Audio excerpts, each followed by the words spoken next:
मित्रों, इस वीडियो में बात करेंगे एलएलबी फिफ्थ सेमेस्टर के महत्वपूर्ण प्रश्न पत्र, सूचना का अधिकार, उसके महत्वपूर्ण सब्जेक्टिव प्रश्न।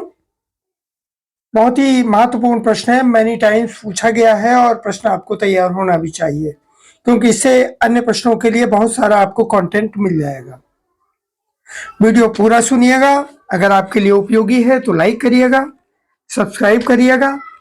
देखिएगा प्रश्न, सूचना के अनुरोध को खारिज करने के आधारों की विवेचना करिए। बहुत महत्वपूर्ण प्रश्न है। Discuss the ground of rejection for request of information, यानी सूचना के अनुरोध को किन आधारों पर खारिज किया जा सकता है। आंसर इसका दीर्घ उत्तरी टाइप में अगर प्रश्न आता है तो इस प्रकार दिया जाएगा। भारतीय संविधान विशिष्ट रूप से सूचना के अधिकारों का उल्लेख नहीं करता। सूचना का उल्लेख विशेष रूप से नहीं है भारतीय संविधान में, लेकिन उच्चतम न्यायालय ने काफी पहले एक ऐसे मौलिक अधिकार के रूप में इसको मान्यता दी थी जो कि लोकतांत्रिक कार्य संचालन के लिए जरूरी है। विशिष्ट रूप से कहें तो उच्चतम न्यायालय ने सूचना के अधिकार को भारतीय संविधान के अनुच्छेद 19(1) कहें या का कहें द्वारा प्रत्याभूत, यानी बोलने एवं अभिव्यक्ति की स्वतंत्रता के अभिन्न अंग, और अनुच्छेद 21 द्वारा प्रत्याभूत जीवन के अधिकार के एक आवश्यक अंग के रूप में मान्यता दी है। यानी पहले से ही इस रूप में था, अभिव्यक्ति की आजादी के रूप में। सूचना का जो अधिकार है, सूचना का अधिकार आत्यांतिक नहीं बल्कि सीमित अधिकार है। जहां पर सूचनाओं को उपलब्ध कराने से जनहित को लाभ नहीं पहुंचता, वहां पर सूचनाओं की गोपनीयता रखी जाती है। यानी उन सूचनाओं को हम प्राप्त नहीं कर सकते जो कि हमारे लिए उपयोगी नहीं है। हालांकि सूचना का अधिकार अधिनियम आपको व्यापक किस्म की सूचनाओं को मांगने का अधिकार देता है, लेकिन इसके बावजूद ऐसी स्थितियां भी होती हैं जिनमें आप कुछ सूचना नहीं मांग सकते क्योंकि वो बहुत संवेदनशील है। यानी संवेदनशील सूचनाओं को हम नहीं मांग सकते। ऐसी सूचनाओं को सरकार द्वारा आपकी पहुंच से बाहर रखा जाता है। इसका आधार यह होता है कि इन सूचनाओं को सार्वजनिक करके सार्वजनिक कल्याण की जगह नुकसान होगा। जैसे रक्षा मामलों में सूचना का अधिकार अधिनियम उन विशिष्ट मामलों का उल्लेख करता है जिनमें वैध रूप से आपको सूचनाएं देने से इनकार किया जा सकता है। सूचना का अधिकार अधिनियम विशिष्ट रूप से उन केंद्रीय सुरक्षा तथा गुप्तचर संगठनों को सूचीबद्ध करता है जिन्हें सूचना प्रदान करने की जरूरत नहीं है।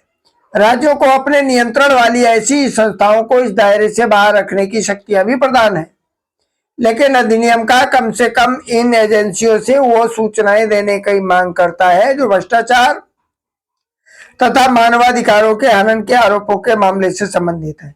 लेकिन वहां भी अगर भ्रष्टाचार या मानवाधिकारों के हनन से संबंधित कोई मामला है तो उसकी हम सूचना प्राप्त कर सकते हैं। अधिनियम के दायरे में निम्न संस्थाएं आती हैं। देखिएगा, वे संस्थाएं जो संविधान द्वारा स्थापित या गठित है, वहां से आप सूचना प्राप्त कर सकते हैं। कौन सूचनाएं जो संविधान द्वारा स्थापित या गठित है? नंबर 2, संसद या किसी राज्य विधायिका के कानून द्वारा स्थापित या गठित जो भी विभाग है, कार्यालय है, उनसे आप सूचना प्राप्त कर सकते हैं। नंबर 3 है गैर सरकारी संगठनों व निजी क्षेत्रों के निकाय जो कि सरकार द्वारा प्रत्यक्ष या परोक्ष यानी अप्रत्यक्ष रूप से वित्त पोषित है, वहां से भी आप सूचनाएं प्राप्त कर सकते हैं। नेक्स्ट देखिएगा, नंबर 4, राज्य अथवा केंद्र सरकार के स्वामित्व वाली, उनके द्वारा नियंत्रित या पर्याप्त मात्रा में सरकारी धनराशियां पाने वाले निकायों से भी आप सूचना प्राप्त कर सकते हैं। नेक्स्ट नंबर देखिएगा, नंबर 5, केंद्र या राज्य सरकार की किसी अधिसूचना या आदेश द्वारा स्थापित या गठित कोई भी निकाय है, आप वहां भी सूचना प्राप्त कर सकते हैं। सूचना का अधिकार अधिनियम आपको लोक प्राधिकारणों के पास विभिन्न रूपों से मौजूद व्यापक किस्म की सूचनाओं तक पहुंच की इजाजत देता है, लेकिन बहुत सी ऐसी सूचनाएं भी हैं जिन पर निबंधन भी लगाता है। यानी सूचनाएं कुछ ऐसी भी हैं जो आपको नहीं भी दी जा सकती हैं। सूचना का अधिकार आत्यंतिक अधिकार नहीं है, इस अधिनियम की कुछ सीमाएं हैं जो कि निर्बंधन लगाती हैं। सूचना का अधिकार अधिनियम 2005 की धारा 22 सूचना पर निर्बंधन नहीं लगाती, लेकिन इसी अधिनियम की धारा 8, 9, 10, 11 एवं धारा 24 पर सूचना का अधिकार अधिनियम लागू नहीं होता है। दूसरे शब्दों में कहा जा सकता है कि सूचना का अधिकार अनैतिक अधिकार नहीं है। नेक्स्ट देखिएगा, धारा 8 के अंतर्गत सूचना का ना दिया जाना, जहां सूचना का खुलासा भारत की राष्ट्रीय सुरक्षा, इसके वैज्ञानिक या आर्थिक हितों या किसी राज्य, किसी विदेशी राज्य या इसके संबंधों को नुकसान पहुंचाए या किसी अपराध के लिए उकसाए। नंबर 2, जहां किसी अदालत या न्यायाधिकरण ने किसी सूचना को प्रकाशित करने पर रोक लगाई हो या सूचना को सार्वजनिक करने से अदालत की अवमानना होती हो, वहां भी सूचनाएं नहीं मिलती हैं। सूचना के खुलासे से संसद या राज्य विधायिका के विशेषाधिकार का उल्लंघन होता हो, सूचना गोपनीयता, व्यवसायिक सूचना, व्यापारिक भेद या बौद्धिक संपदा हो, उसे देने से किसी तीसरे पक्ष जैसे वो कंपनी हो जिसने सूचना को लोक प्राधिकरण को उपलब्ध कराया हो की प्रतियोगी स्थिति को नुकसान पहुंचाता हो, सूचना विश्वास में किसी विदेशी सरकार द्वारा की गई हो। नेक्स्ट देखिएगा, सूचना का खुलासा करने से किसी व्यक्ति के जीवन या शारीरिक सुरक्षा खतरे में पड़ती हो, वहां भी सूचना उपलब्ध नहीं कराई जाएगी। सूचना के खुलासे में अपराध की जांच में बाधा है या बाधा उत्पन्न होने की आशंका हो, अपराधियों के अभियोजन में रुकावट आती हो, वहां भी सूचना आपको नहीं मिलेगी। मंत्रिमंडल सचिवों और अन्य अधिकारियों की अंदरूनी चर्चा संबंधी अभिलेखों सहित मंत्रिमंडल के कामकाज, हालांकि निर्णय हो जाने के बाद सूचनाओं को सार्वजनिक कर दिया जाना चाहिए। इस स्थिति पर भी उस समय प्रारंभिक समय में सूचनाएं आपको नहीं मिलेंगी। सूचना अधिकार अधिनियम के तहत सूचना अधिकार अधिनियम के तहत सूचनाओं तक पहुंचने को निर्धारित करने का मार्गदर्शक सिद्धांत ये है कि कोई भी ऐसी सूचना जिसे संसद या किसी राज्य की विधायिका को देने से इनकार नहीं किया जा सकता, इसलिए भले ही कोई सूचना छूट की श्रेणी में आती हो, लेकिन अगर उसे संसद या राज्य विधायिका को देना जरूरी है तो फिर उसे आपको देना भी जरूरी है। कुछ सूचनाएं छूट की श्रेणी में आती है, लेकिन ये छूट की श्रेणियां असीम नहीं है, भले ही आपके द्वारा निवेदित सूचना व छूट की श्रेणी में आती हो।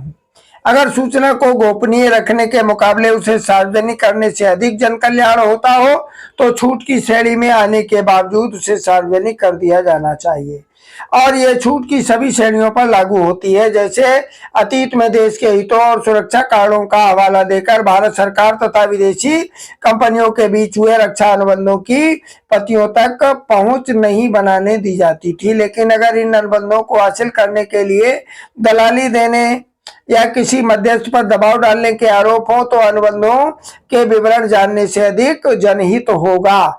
करदाताओं को जानने का हक है कि क्या खर्च किए गए पैसे के बराबर मूल्य मिला या नहीं, सर्वश्रेष्ठ गुणवत्ता वाले उपकरण चुने गए या नहीं, और क्या निर्णय प्रक्रिया में महत्वपूर्ण लोगों को रिश्वत दी गई। अधिनियम के सुरक्षा और सामरिक हितों, जो अधिनियम है इसकी सुरक्षा और सामरिक हितों के प्रावधानों का इस्तेमाल कर सूचनाओं को देने से इनकार नहीं किया जा सकता, क्योंकि इन्हें सार्वजनिक करने में जनता का हित अधिक है। वीडियो 2-3 बार आप ब्लूटूथ या ईयरफोन लगा के सुनते हैं तो इतने में प्रश्न आपका कंफर्म हो जाएगा। सब्सक्राइब करना आपकी उपयोगिता पर निर्भर है, अच्छा लगे तो लाइक करिएगा। किसी भी स्थिति में जैसे ज्यादातर चीजों के उपयोग करने की एक अवधि होती है, उसी तरह छूट की श्रेणी में रखी गई सूचनाओं को भी सुरक्षित या गोपनीय रखने की अवधि होती है, और वो छूट हमेशा नहीं बनी रहती। कभी कभी कुछ समय गुजर जाने के बाद सूचना को सार्वजनिक करने से किसी तरह के नुकसान की आशंका नहीं होती। जैसे आज जो राष्ट्रीय आर्थिक सूचनाएं सार्वजनिक किए जाने पर भारत की अंतर्राष्ट्रीय हैसियत को प्रभावित कर सकती हैं।